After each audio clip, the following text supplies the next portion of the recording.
Hello and welcome to the Milltown Way, the independent Shamrock Rovers podcast covering all things hoops. I'm your host Ryan Brennan, and for today I'm flying mostly solo. Later on we will be joined by the Shamrock Rovers club photographer Mark McDermott to talk about one of the most remarkable stories in Irish football right now, Roberto Lopez and Cape Verde's incredible World Cup journey, which came to an end in a dramatic extra time defeat to Argentina with a scoreline of 3-2. Before that though, there is plenty to get into. We'll look back on Shamrock Rovers' 2-1 victory over Sligo Rovers, a massive result heading into Europe, even if the performance itself raised as many questions as answers. We'll also dive into the latest transfer developments. Afolabi continues to be strongly linked with a move to Tala. Sean Murphy has arrived from UCD, and Trevor Clark has departed for Dundalk. What do those moves mean, and what should supporters make of them? And finally, we'll preview Tuesday night's Champions League first qualifying round clash away to Floriana, looking at the Maltese champions, their connections to Irish football, and what would constitute a successful night for Tala, for Rovers before the return leg in Tala. So there is plenty to get into. And before we do get into it, let's just a little quick note on Friday night. And it's not the game that took place at the Showgrounds on Friday night in a stadium in Miami. A man from Crumlin, Dublin, spent 120 minutes marking Lionel Messi essentially. He plays club football at Tala Stadium. His name is Roberto Lopez. We'll get into that story, but tonight we'll start at the Showgrounds, and that is Sligo Rovers 1, Shamrock Rovers 2. And well, what an important win it was. Rovers coming away taking all 3 points. Sligo Rovers going down to 10 men after about 52 minutes. And yeah, really had all the makings of a good game, but overall, maybe not a first half strong performance from Rovers. Second half, yeah, much more cohesive and much improved. But yeah, that first half was struggling, and sure, we saw Stephen Bradley basically tell us that with his half time changes, he made 4 changes at the break, and inevitably it paid off. But the first half, look, yeah, Rovers didn't struggle to make a stamp on the game, put their own stamp on the game, should I say. They went behind as well, and they didn't really look like they were going to get anything from the game if things weren't going to change, and which they did, obviously, as I said. Early on, Rovers did start the brighter side. A ball in from Dylan Watts found Aaron Green, but he couldn't get his finish. It was on the edge of the box, trying to kind of turn around and kind of just throws a foot at and sees where he can go. Directly from that, then when Sligo kind of intercept or win the ball back, they hit one long. Enda Stevens struggled to deal with though, and that was after 3 minutes. Not even 5 minutes in, then there was a ball into the 6 yard box, and Rovers were lucky to escape. John Atasua, I want to say, doesn't make a connection with the ball and leads to a corner. Sligo get another another chance from that corner, and it basically trickles to the back post. Ed McGinty is forced into a superb save as well, it must be said. Credit where credit is due. Ed McGinty put in a good performance. But that was essentially their biggest chance in for a while. Albeit it came about 6 minutes in. 12 minutes in, then interception by Conor Malley. Adam Brennan has a decent pop from distance, but look, didn't struggle too much. And then that's when, of course, Sligo take the lead. Will Fitzgerald with acres of space in the box. Don't know how he has that much time, really. Rovers kind of caught slacking at the back. I know the lead stems from a counter attack, but either way, I don't think Rovers should be really getting caught out like that. The fact that he had that much time to take control of the ball and basically pick where he wanted to put it, and slot it into the bottom corner, and yeah, Rovers punished ultimately for that. Look, it's not to say. Look at Lee Grace, for example, has been unbelievable. He's been phenomenal for Rovers, no doubt about it. But I do think at times like that, you're missing Roberto Lopez, your captain, and obviously, look, they won't be missing him for much longer. I don't think, maybe a couple of weeks, before Roberto Lopez returns to the fold. But yeah, I just thought maybe Rovers a little bit uneasy at the back. Maybe it might have been suggested by the halftime change that Enda Stevens was replaced with Corey O'Sullivan. There was no Sobowale in the squad either, which I'll touch on a little bit later. But yeah, look, essentially, I don't know how Rovers go behind from that. It's poor sleeping at the back. Ultimately, they find themselves one down, and it's the more worrying part was it didn't look like Rovers were going to be able to conjure up anything to get going again. Like there was a bit of pressure then a few minutes later, and Rovers force a corner. Again, it didn't look too much. Not a bit of nice passage of play. It leads to Adam Matthews' shot from distance, forces a save, but that was really all, and that's about nearly 20 minutes in. And then the last out of the game that I took over, Adam Brennan, running down the left wing, he puts a ball into John McGovern. It doesn't sort his feet, and he missed a big opportunity on about 36 minutes. But yeah, half time it goes 1-0 to Sligo. I thought poor half, no urgency, and yeah, they didn't make clear cut chances and struggling to put a stamp on the game. That John McGovern chance was a clear cut chance, I will say that much, but that was kind of the only one of no. And yeah, at that point you're thinking about the break before you obviously realise or find out that Rovers are to make 4 changes. You think it might be a poor evening, on a big day as well, it must be said, because obviously everyone had in mind the big game between Argentina and Cape Verde. But yeah, no, it was quite poor. Half time then, the changes are made. You have Aaron Green, Conor Malley, John McGovern, and then the Stevens all making way. Graham Burke, Jack Byrne, Michael Noonan, and Corey O'Sullivan all come in and almost instantly make a good impact on the game. 2 minutes in, the teams are level. Jack Byrne, Graham Burke first of all has an attempt blocked, falls very kindly to Jack Byrne, who has a bit of time to set himself up. Had the time in the box the way Sligo Rovers did for their goal. And yeah, look, he makes no mistake about it. Picks a spot a little bit similar to Will Fitzgerald, but yeah, he picks a spot, puts it bottom, the keeper's bottom right, and yeah, it's level and not much time for celebration. Which, well, as in not in terms of how long was left in the game, because it was only 2 minutes into the second half, but Rovers didn't make time for the celebration because quickly picking the ball up and putting it back on the centre spot to try get the goal that would give them the lead then from there. But 5 minutes later, Sligo found themselves down to 10 men. Dara Patton was sent off, caught out being basically the last man back and fouling. So essentially, yeah, that cost Sligo Rovers dearly. They're a side that, look, didn't make it easy for Rovers in any way, shape or form. They never do. They now sit bottom of the league as a result of that as well. But yeah, I think look, the red card's not going to help anyone. What I will say, and to credit to Sligo Rovers, was they didn't actually, like, for the remainder of the game, despite they did lose 2-1, they didn't really look like a team that were a man down, that, you know, Rovers had the upper hand over. It looked quite a level playing field. But yeah, look, Rovers get their second goal inevitably, but before that, Michael Noonan had a few chances as well. He didn't take them. Still a bit of that little bit of a rawness edge to Michael Noonan, and yeah, look, he doesn't take his chance. He had a header which was saved and cleared. Chances were increasing. He gets another clear cut chance. Doesn't sort his feet and doesn't generate enough power on the shot. And then all before the 70th minute, and then Jake Mulroney puts a ball in. Noonan looks like he's clear, and the header goes over. And yeah, you just at times like that, which we will touch on, is the need for a striker maybe, just to kind of provide a bit more support. Like I know you have Aaron Green there, has plenty experience and plenty supply, but I think you just need someone sometimes who are going to take a bit more of their chances. And yeah, look, as I will touch on the links that are Jonathan Afolabi to Rovers, but ultimately, look, Rovers where the chances were coming, despite Sligo Rovers maybe looking fairly solid. I would say they didn't play like a team that were struggling to just cope. They were handling themselves very well. Healy also had a chance. He had an attempt smacked off the bar. But yeah, like Sligo had a set piece and Graham Burke cleared it off the line, and that was a very close chance. But then 82 minutes, Rovers take the lead. The ball slipped into Graham Burke and he places it well. Keeper probably should be saving that. It looks like it goes through his legs.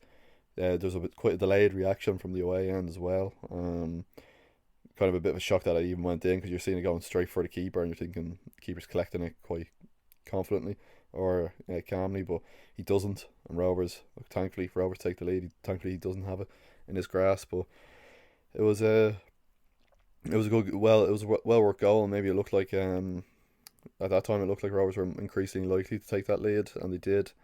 A few minutes after Rovers take the lead, Sligo have a chance from a corner, but Ed McGinty takes it. That's about 5 minutes from stoppage time. Jack Byrne had a chance after Graham Burke pass, but it goes over. So a few of them as well throughout that game, particularly when Rovers had the lead. Graham Burke trying his efforts from distance, particularly the free kick bit of hope around that, and it didn't go according to plan.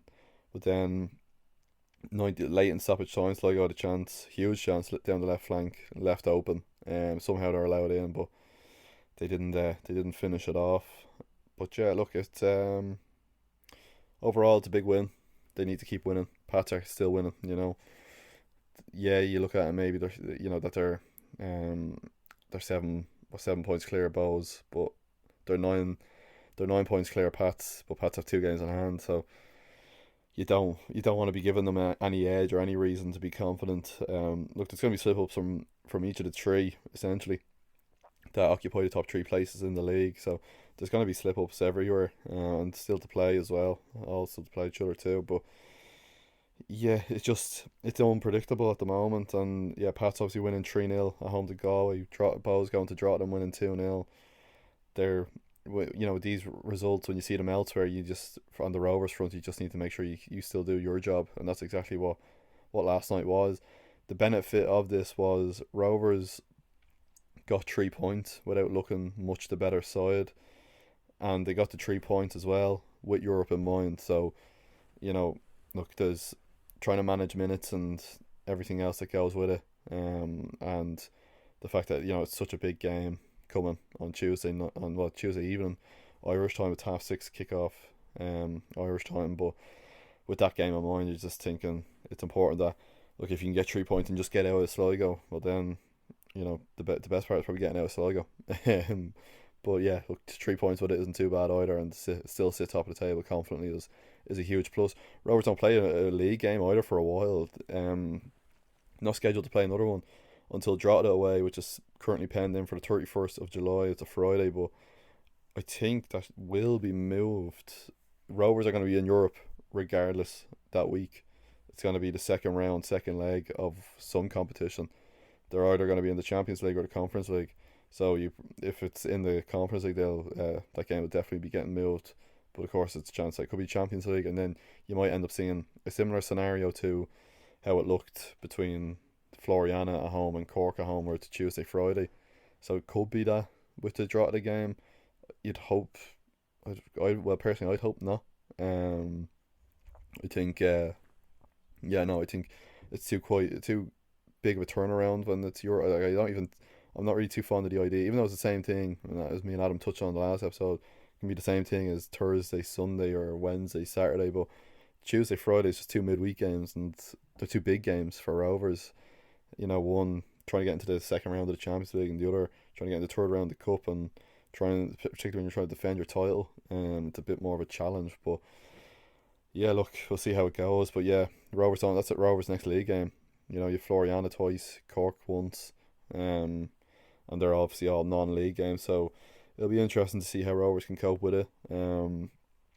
Obviously the benefit now is they're reaping the benefit now that them games got brought forward, because it's a week between the Floriana legs. You know, between going away to Floriana and playing them at home. So there is that benefit of having that bit of a gap, a bit of breathing space. But yeah, look, it won't be long then before they're piling up quite quickly, and even sure Drogheda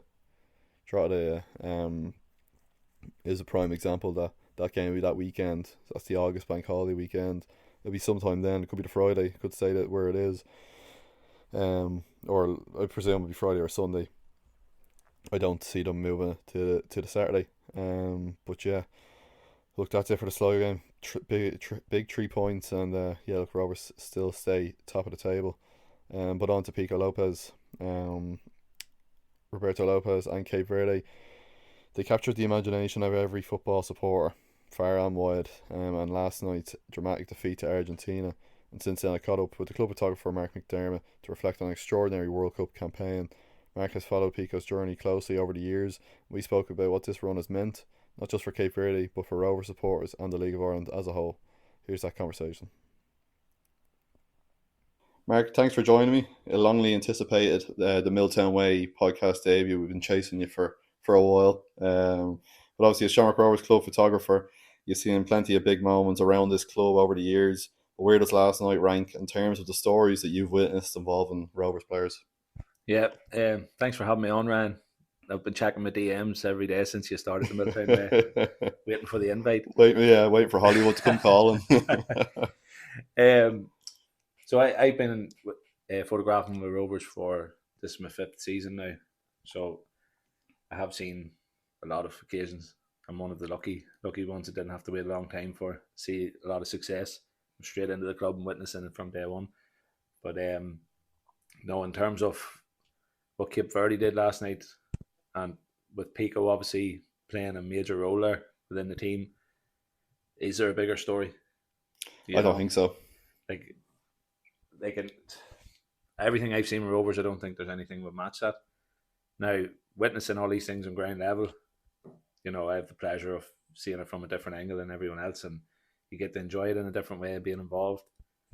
But even just spectating last night was 1,000 different emotions, while watching the game. Obviously, you watched a bit of it with me as well. Yeah.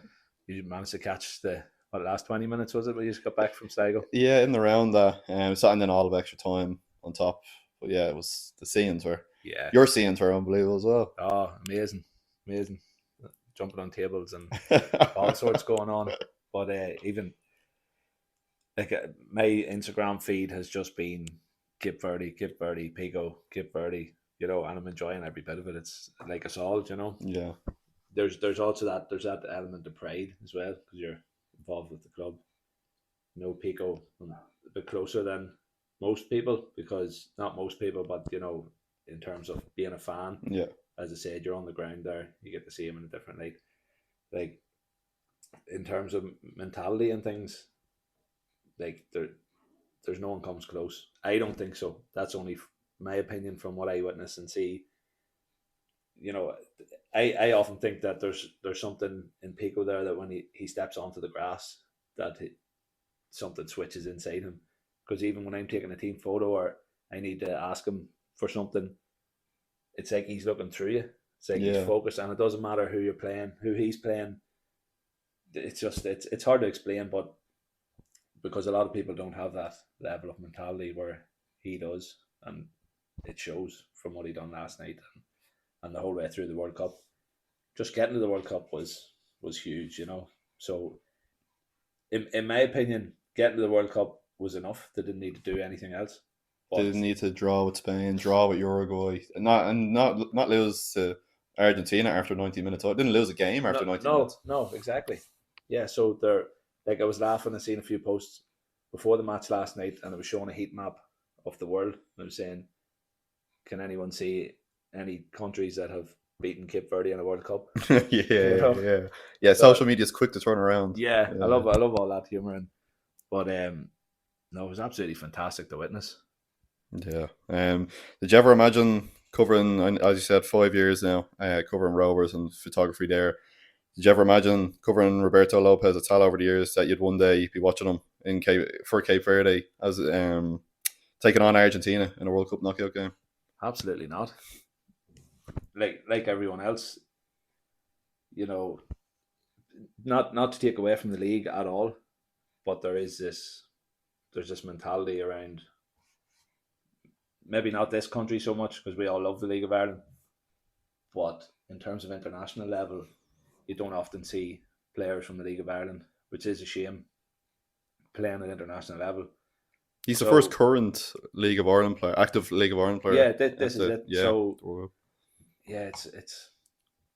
I think it's absolutely crazy, but it's warranted, and it shows that where you are in terms of a league doesn't determine your personal ability and your level, So, yeah, it's a phenomenal story. Look, Pico Lopez at it, and then you've seen the post-match interviews with him, particularly the BBC one, where he was. It looks like he's about to elaborate on how proud he is himself of getting there, getting to stage, and then he wells up a bit, and yeah. And when I was watching it, I thought someone around me was cutting onions because I wasn't far off being where he was, and I'm only watching it and being there as a supporter to see him do that. And yeah. I was just going to say, I bet you were crying watching it. That's why you brought it up. But, look, that's again the emotion. I don't think I'll ever experience anything in my life that I feel those types of emotions, So to see it and to feel it while he's talking is, that's huge. It's massive. I'm just when that happens, when someone wells up and respectfully he said, "I'm going to stop," to the reporter. But I'm always curious to know what he was going to say or talk about. We can almost guess, but.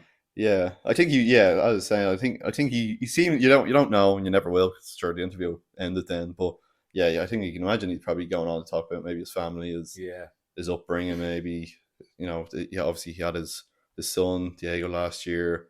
All of it plays a factor, and the fact that he's been in the League of Ireland 10 years, and then she mentions that in the question of 10 years ago, you're a mortgage advisor. 10 years later, Argentina coming up against Lionel Messi at the World Cup. Yeah. Random 120 minutes. Very easily could have been penalties. Very easily might have been a different outcome on another night. Just unfortunate. And look, obviously the quality is there from Argentina. They're the world holders World Cup holders for a reason. But for Cape Verde, smallest nation to ever reach a knockout stage of the World Cup, population 500,000. Yeah. Like, it's a story that no one will ever forget. He's earned it. And I think he's I don't know, you'd know him better obviously than I would, but he doesn't seem, he seems to be the type that can appreciate how far he's come, like it's, and you need to be, I think you need to do that as a football player, like you need to be able to see, this is my career, and that I'm at this world stage. Like he said he fights every day to get better. Yeah, and it's paid off in abundance. He's being at a World Cup, I just said, qualifying alone was the achievement. Yeah. To draw with Spain, to draw with Uruguay, should have beaten Saudi Arabia, but sure they qualified anyways, and it wouldn't have made a difference had they have beaten them. They would have still finished second. And then they line up a day with Argentina, where everyone's, again, it nearly seemed like no one learned their lesson though. Everyone said, "Oh, Cape Verde are going to lose 7-0 to Spain." They draw 0-0, and then it was kind of the same. It nearly reset. Going into Argentina, everyone's like, it's going to be 4-5, 6-0. I'm sure they go 120 minutes with the world champions. Yeah, unbelievable. And every time, you've heard it a few times now when you thought that when Argentina scored, went ahead, it's like, well, this is it, but it's been a good run, and came back. Twice to come back. Like last night, I was saying to you, I keep saying we. Yeah. That's how it is. But you had your Cape Verde jersey on, so. Yeah, true, yeah. I think I was the only one there. I think so, yeah. Sorry, I've lost my train of thought there. No, basically just what an incredible story it is. I said Cape Verde running the world champions, 120 minutes. Yeah. I said people didn't learn their lesson of writing them off against Spain, against Uruguay. Yeah. They wrote them off against Argentina. Now they were beaten, obviously, in the end, but just about. Yeah. Was it a beating? Was it a defeat, After 90 minutes, it's a draw. It's all open to interpretation, isn't it, really? Well, if you went down to the bookies before the game and said Argentina to beat Cape Verde, if you just did the normal bet, sure, you wouldn't have won it, because technically it was a draw after 90 minutes. They don't, unless you say qualify, they don't pay out unless they qualify. So unless they put one of those bet boosters on because they know how good Cape Verde was performing, they weren't confident. But it all just goes to show, as you were saying there, like 10 years ago, Pico's story has evolved from then. It goes to show where you don't know where you're going to end up. You keep working hard, that you can achieve things that, like, he probably never thought himself he was going to play international football, maybe reaching a certain age and saying, okay, it might be a bit late to be pursuing that, and then all of a sudden he got this message that ignored it for a year, and then that was the big part, and it's great to see that story picked up everywhere. I'd say he has a pain in his face saying it, but it's still, for anyone who hasn't heard it, it's always a great story. Yeah, absolutely. It always will be. Again, I never got fed up listening to it. I can't imagine he probably got fed up telling the story. Yeah, but it's it's amazing. It really is. Like, I'm stuck for words sometimes when I'm asked about it as well. Yeah, well, he'll be back soon enough now, unfortunately, unfortunately in the best way possible, because I think every Rovers fan wanted him to obviously extend that World Cup journey, wanted to see him continuing on. The positive is now, obviously, he'll be back in green and white soon enough, probably in the next couple of weeks. But it's a catch-22, isn't it? Like, it's, you want to see him do well, but we want him back. Yeah, that's it. I'm sure you'll be one as if on the sideline, welcoming him back with open arms as well. Oh yeah, yeah. I'd be sitting down his end of the pitch now. Yeah, A million photos of Pico Lopez, yeah, the World Cup superstar. You know. yeah, exactly. Yeah, Rovers would have scored 4 goals. No pictures of him. It's Pico Lopez. It's Pico Cam. Exactly. Yeah, yeah. Full gallery of just Pico. Yeah. No goals, no celebration. But yeah, look, it's look we can say we can't say it enough really of what an incredible journey it's been and how proud he is. Hopefully he gets a good homecoming now. There's been already requests going in that he gets a good deserved homecoming. Yeah, Coming back to Dublin. Yeah, it would be great to see. Hopefully, there's something done to acknowledge all of the achievements that he's got. Even as you were saying there about how proud people are of him. Even as fans, supporters. But I can only imagine how his teammates feel for him, and the staff at Rovers and the likes. It just there. I'm in no doubt that something will happen. Yeah, there'll be something spectacular show put on for him. It's fully deserved. Yeah, and I suppose you nearly see him, as you already touched on anyway. You know him more than most fans. Definitely know him in a deeper kind of capacity. Pico. From doing photography with the club and that. Like he from my perspective, he seems the most one of the down to earth, sound fellas, and I'm sure you agree with that. Is he, or what I'm getting at is, presume he's the exact same off air nearly. Because he portrays himself so well on camera. Yeah. But yeah. I presume I've no doubt he's the same person off camera as well. Yeah, absolutely. Any conversations or even in passing, he's so accommodating to everyone around him.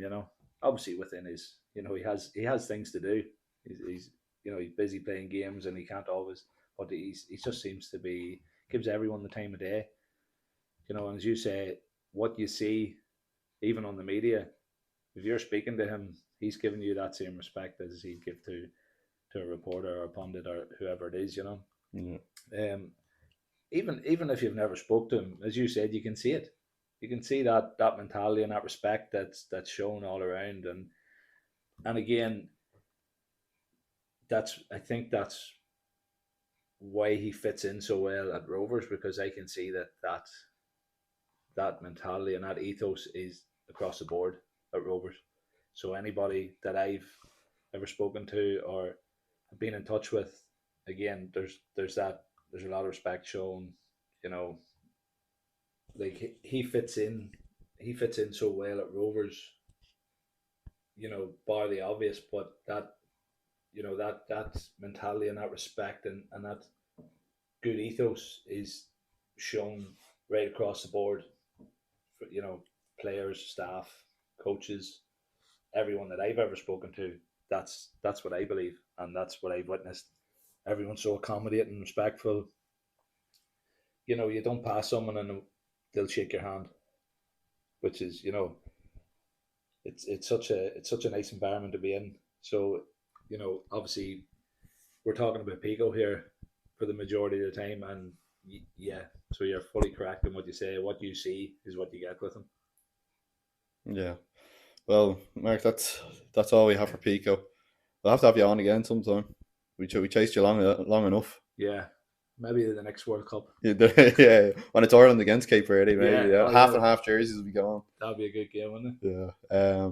Well, no, that's it. On the Pico segment, as we said at the other episodes, we wish him the best of luck. Now it's, well, congratulations, Pico, because he's done absolutely amazing. He's done everyone proud, the club proud, himself proud, his family proud, and all the supporters, far and wide.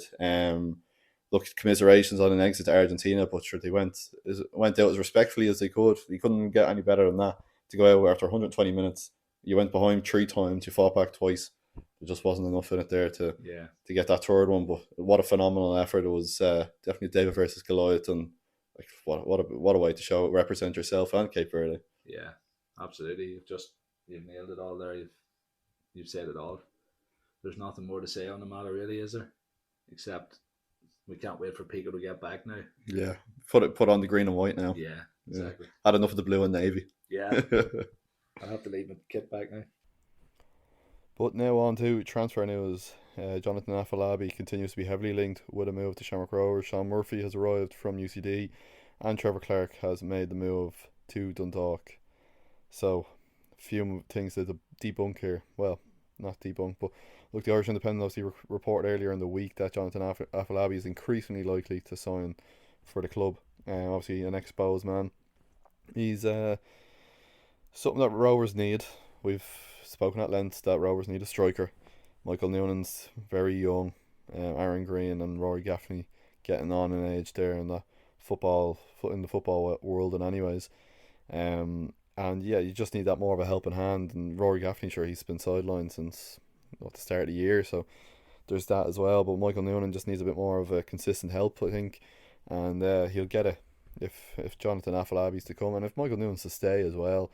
Like, look, touched on the last episode as well that maybe is Stephen Bradley telling us the full truth, or is he keeping some things close to his chest? He expects Michael Noonan to be here at the end of the season. I don't know if that will be the case. It could be. Look, well, only time will tell. And anyways, Michael Noonan has plenty of suitors in line. Anyways, they're all queuing for his signature. And as I said, we could end up seeing one of them moves where he goes permanently to somewhere, but they loan him until the end of the season. Particularly how important this year is for Rovers, as is every other year. But we're trying to retain the title, trying to retain the cup, and go for Europe again.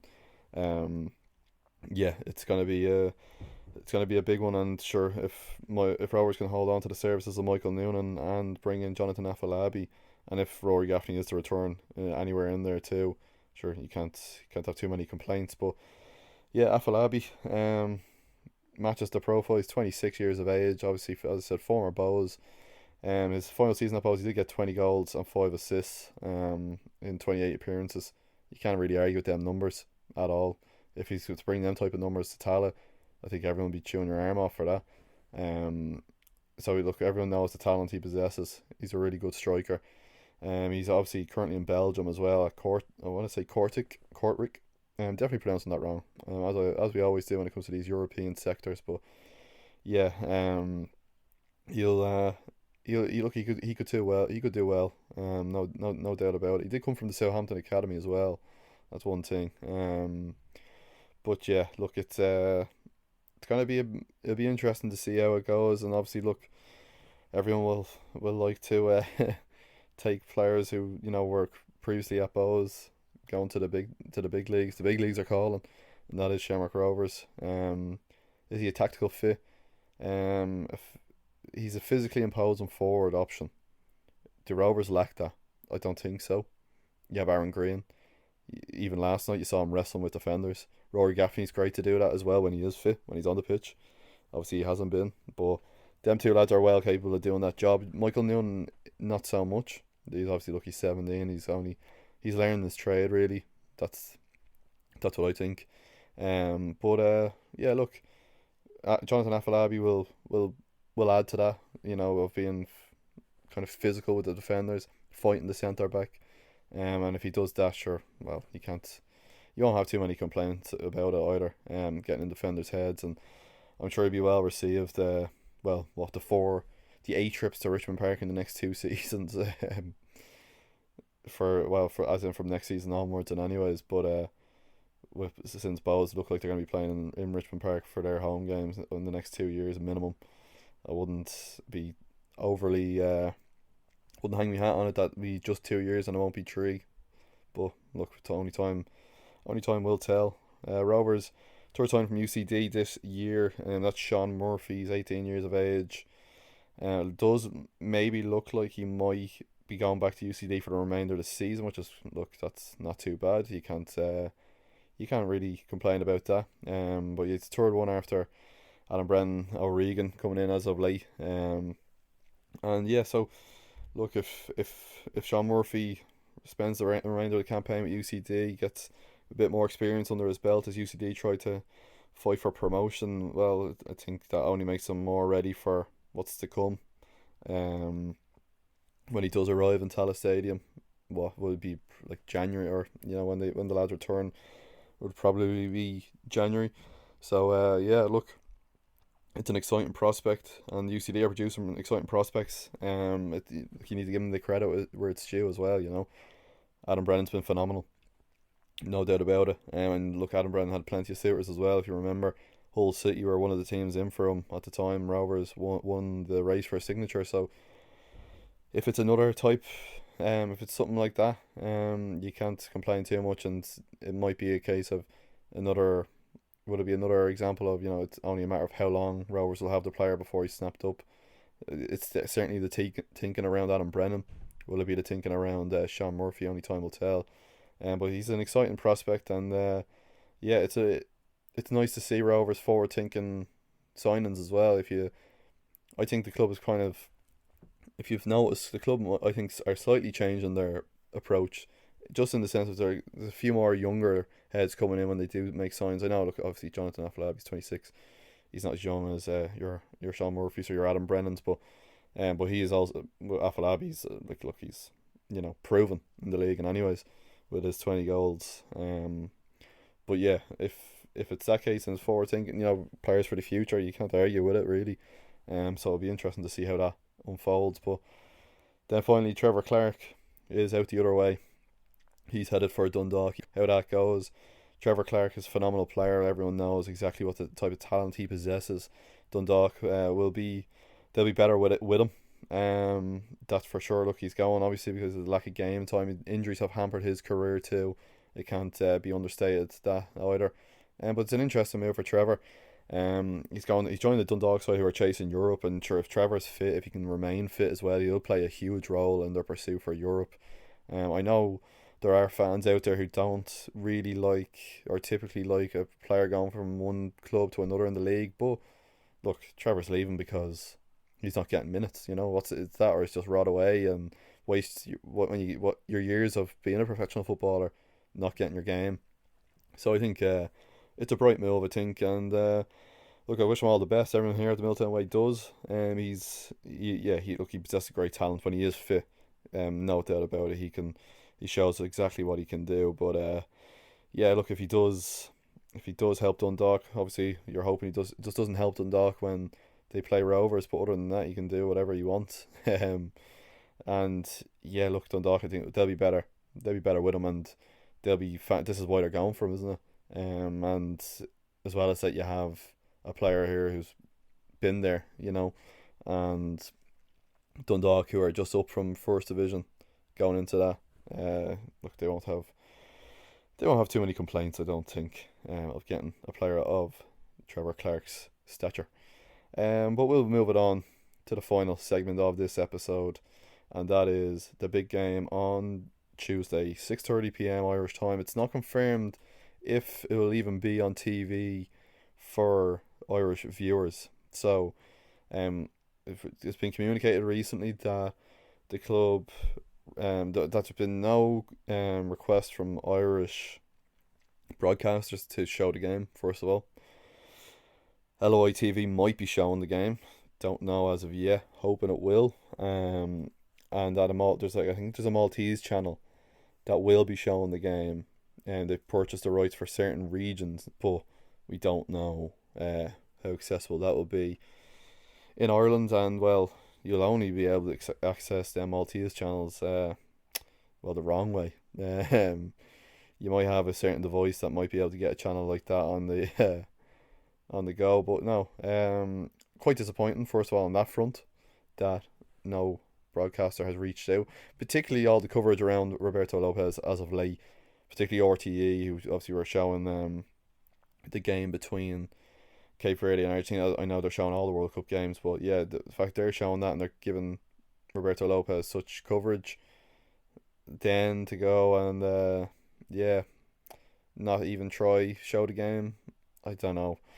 It's quite poor, and there's apparently it's not confirmed, so it's only speculation. But they suggested that it's also that these aren't chasing it because it clashes with the World Cup as well. So yeah, slightly disappointing. But look, at this point, I think all of us Rovers fans are used to this thing of not being chased until maybe it's qualified, well, until they've qualified, or a big team in the meantime.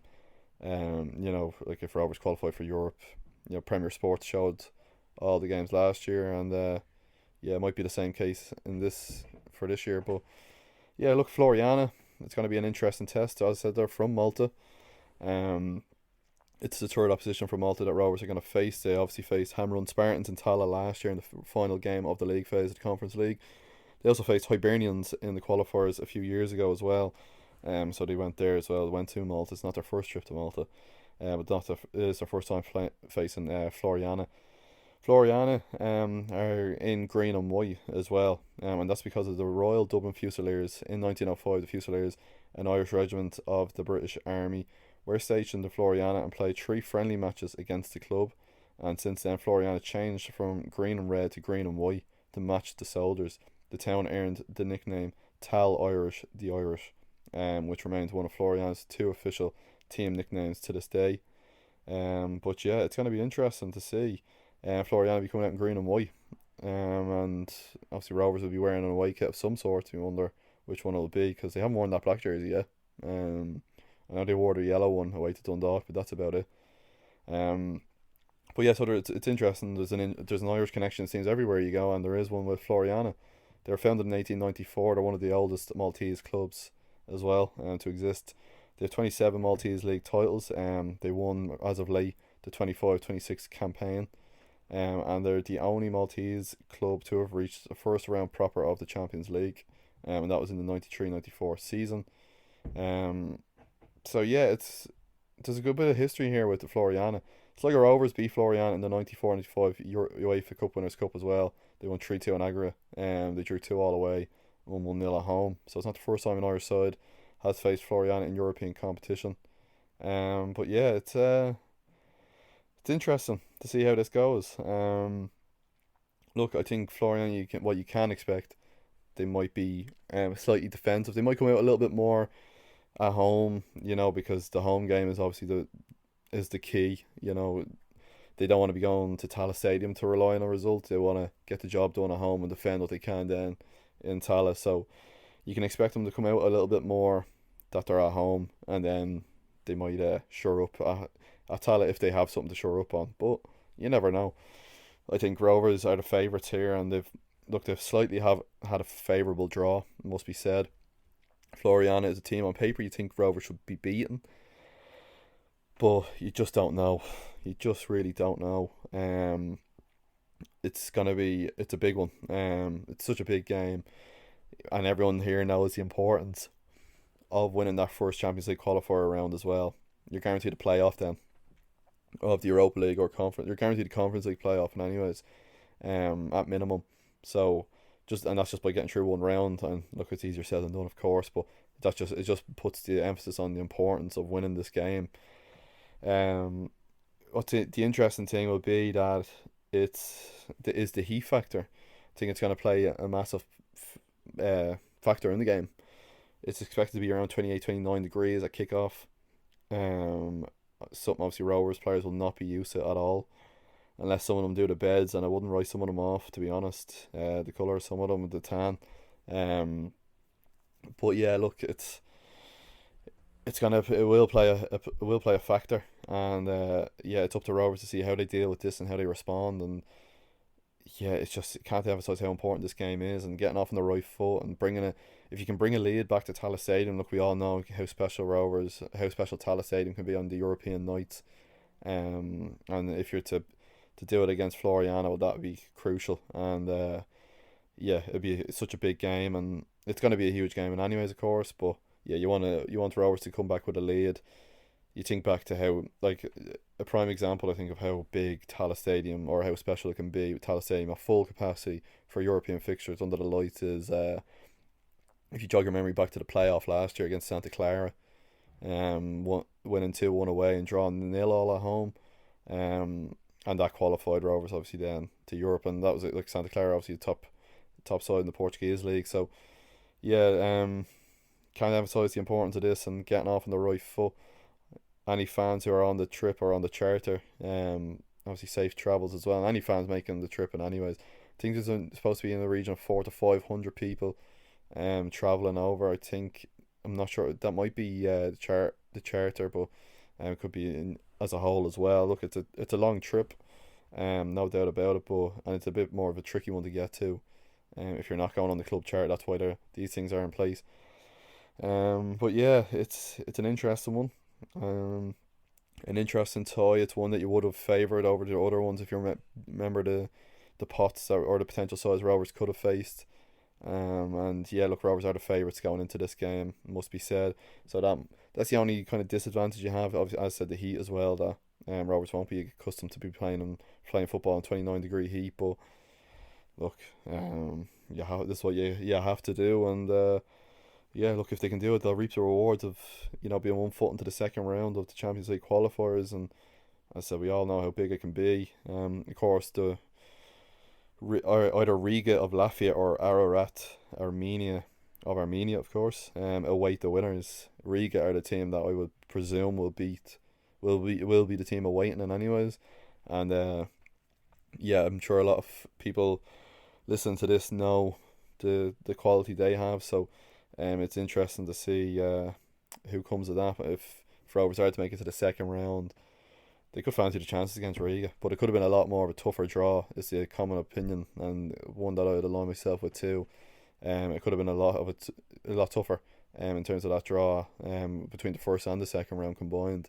So the fact that, look, you can say arguably it's slightly more convenient, or slightly, I don't want to say easy. I don't want to say any word but easy. But yeah, look, it's a slightly more favourable draw maybe for Shamrock Rovers. And yeah, look, European football, it's the best, and it's what we all wait for, as well as the league action and their special nights when Tala gets rocking and full capacity. It can be really good, and hopefully it's another special night on Tuesday week. But yeah, look, best of luck to any fans who are travelling as well.